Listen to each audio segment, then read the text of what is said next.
Good afternoon and happy Friday. Several notable stories came out of Blair, Center, and Cambria counties this week. But first, in case you missed it, Governor Tom Wolf announced Thursday the closure of non-life-threatening businesses.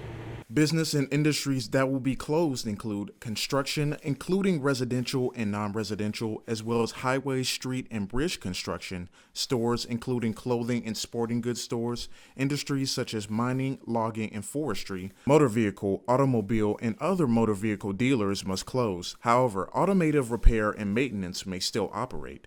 Daycare services must remain closed. Governor Wolf adds that the move is necessary to stop the spread of COVID-19. He warned that enforcement actions against businesses that do not obey the order will begin at 12:01 a.m. this Saturday. Elsewhere in Center County, Penn State announced on Wednesday that all classes will remain online for the remainder of the semester and will postpone spring commencement ceremonies in hopes of preventing the spread of COVID-19. Penn State will soon announce plans for students to come and move out of their on-campus resident halls.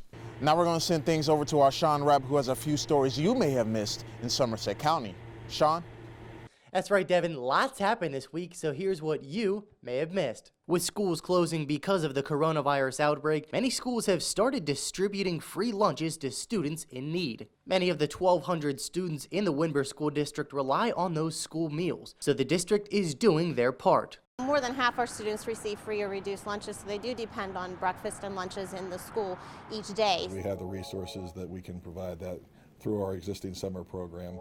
Some of our students really do rely on this food, and we have backpack programs in our schools because over the weekends they have trouble getting food. Pickups can be made Monday through Friday from 11:15 to 12:30. A full list of these 7 locations can be found on our website. On Monday, we met up with a man who introduced a revolutionary hunting tree stand that mechanically lifts hunters up a tree, unlike a typical ladder tree stand. Sean Booth has fought Hodgkin's lymphoma and now Lou Gehrig's disease, but he didn't let them take away his love for hunting. Booth says this stand is not only more convenient, but also safer. Not only can we limit the risk of people falling out of tree stands with slipping on ice or not being anchored when they're climbing ladders, that from the time you step in this stand, you're anchored and safe. More information can be found on rutmastersindustries.com. And that's a look at some of the stories you may have missed this week in Somerset County.